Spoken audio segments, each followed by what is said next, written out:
নমস্কার, সবাইকে জানাই নববর্ষের প্রীতি ও শুভেচ্ছা। আজকে মঙ্গলবার, তাই সুন্দর করে গোপালকে সাজিয়ে দিলাম। আর বজরংবলীর পুজো তো আমি করি, প্রত্যেক মঙ্গলবারেই করি এটা। আর সর্ব ঠাকুরকে পুজো করা হয়ে গেছে আমার। আর গোপালকে সুন্দর করে নতুন জামা পরিয়ে সাজিয়ে দিয়েছি, রাজবেশ পরানো হয়ে গেছে। পুজো আমার কমপ্লিট। এবারে চলে আসলাম জলখাবারে। আজকে বানালাম লুচি, সাদা আলুর তরকারি, পায়েস আর মিষ্টি।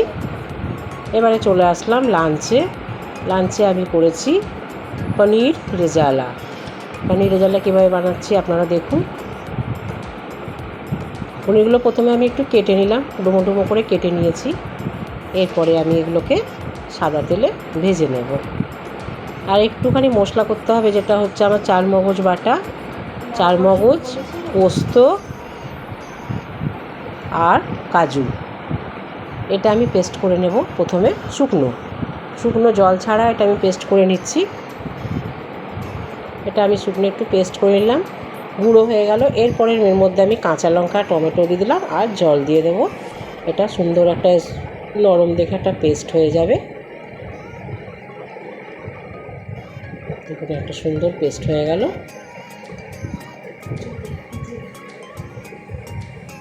পেস্টটা আমার রেডি। এবার আমি গ্যাসে একটা কড়াই বসিয়ে দিয়েছি। কড়াইয়ে দিয়ে দিয়েছি সাদা তেলের মধ্যে আমি পনিরগুলো ডুমো যে কেটে রেখেছিলাম সেগুলোকে আমি একটু ভেজে নিচ্ছি। হালকা ভাজা, বেশি ডিপ করব না, হালকা একটু ফ্রাই করতে হবে। কাঁচা করলেও ভালো হতো, কিন্তু আমি কাঁচাটা করি না, একটুখানি ভেজে নিলে আমার ভালো লাগে। সামান্য একটু ফ্রাই করে এটা আমি নামিয়ে দিলাম। দেখুন, হালকা বাদামি রঙ এসছে, আমি তখন এটা তুলে নিয়েছি।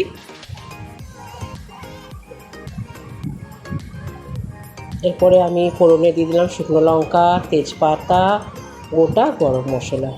কিছুটা গরম মশলা থেতো করে আমি দিয়ে দিয়েছি তেলের মধ্যে। এটা নাড়চাড় করে একটু নাড়চাড় করে এবারে যে পেস্টটা আমি করে রেখেছিলাম সেই পেস্টটা আমি তেলের মধ্যে দিয়ে দিলাম। কাজু মগজ বাটা, পোস্ত, টমেটো আর কাঁচা লঙ্কা, এই একটু বাটি ধোয়া জলটাও আমি দিয়ে দিলাম। এরপরে এটাকে আমি একটু নাড়চাড় করব, একটু নেড়ে নেব ভালো করে। এটা নাড়া হয়ে গেল। এবার দিয়ে দেবো পরিমাণ মতো নুন, অল্প চিনি, হালকা হলুদ দিতে হবে। বেশি হলুদ দেওয়া যাবে না, একটু লাইট হবে হলুদটা। হালকা হলুদ দিয়ে দিলাম।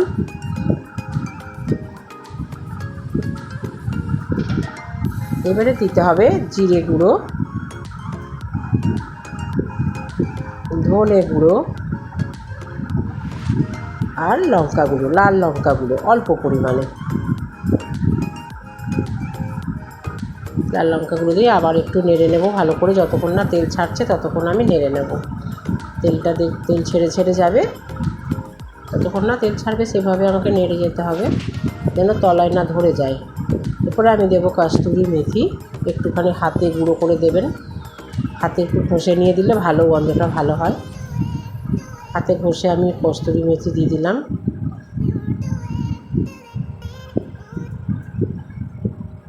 দেখুন কেমন তেল বেরিয়ে গেছে, তেল ছাড়তে শুরু করেছে।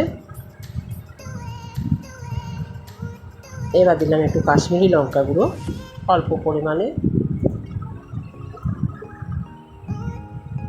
তেলটা দেখুন সাইড দিয়ে পুরো তেল ছেড়ে গেছে, একদম তলা ধরেনি।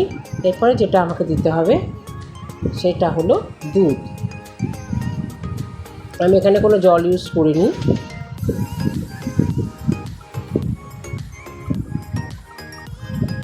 পুরো নাড়তে হবে। এবার দিতে হবে আমাকে, এটা দুধ দিলাম। এখানে আমি কোনো জল ইউজ করিনি, এর মধ্যে দুধ দিয়ে পুরো জিনিসটা হবে।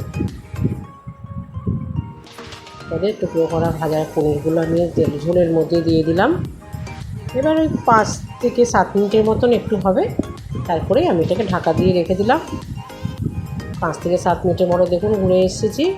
ব্যাস, আমার পনির রেজালা রেডি, একদম তৈরি হয়ে গেছে।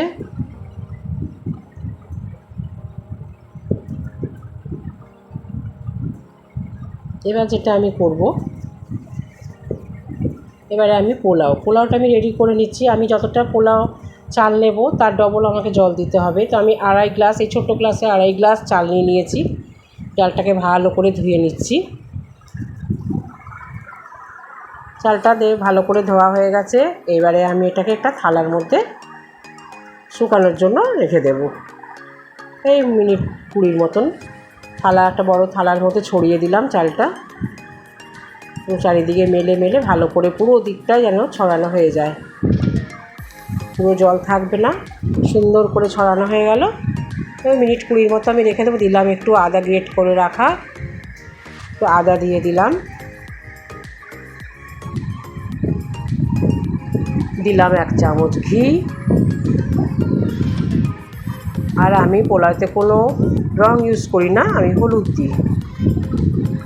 ফুড কালার আমি দিই না, আমি হলুদ দিয়েছি। হলুদ দিয়ে আদা, ঘি আর হলুদ সবটা সম্পূর্ণ চামচে করে সুন্দর করে মিলিয়ে আমি মিনিট 20 জন্য রেখে দেব।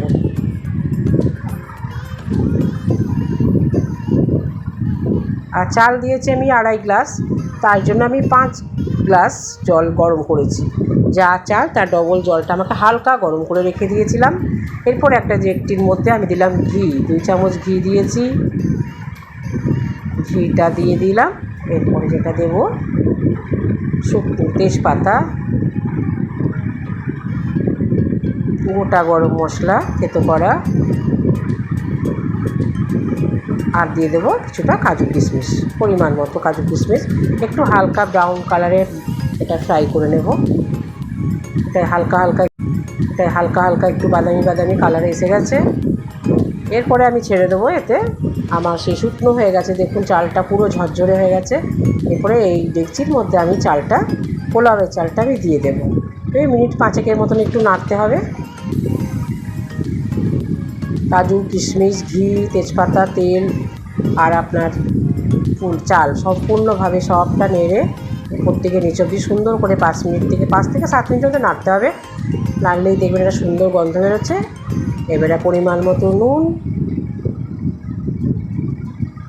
পরিমাণ মতো চিনি দিয়ে দিতে হবে। তারপর আরেকটু নেড়ে নিতে হবে। তারপরে আরেকটু নেড়ে নিলাম, উপর থেকে নিচ অবধি ভালো করে নেড়ে নিলাম। এরপরে দেখতে হবে আমি যে হালকা গরম করে জলটা রেখেছি সেটা আমি পোলাওয়ের মধ্যে দিয়ে দেব।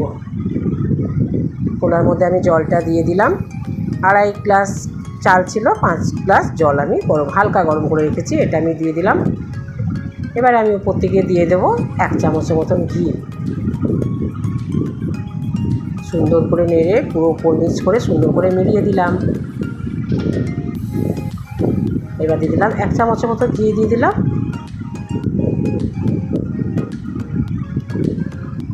এবারে চাপা দিয়ে রেখে দিলাম একটুখানি, একটু হাই ফ্লেমে বেশিক্ষণ ফুটিয়ে লো ফ্লেমে করে মিনিট 7-8 মতো রেখেছি। দেখুন পোলাও আমার একদম রেডি, ঝরঝরে পোলাও হয়ে গেছে।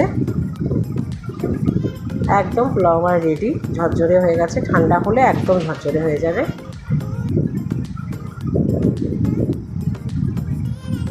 দেখুন পোলাও আর পনির রেজালা আমার একদম রেডি। পাশে আছে টমেটো খেজুরের চাটনি।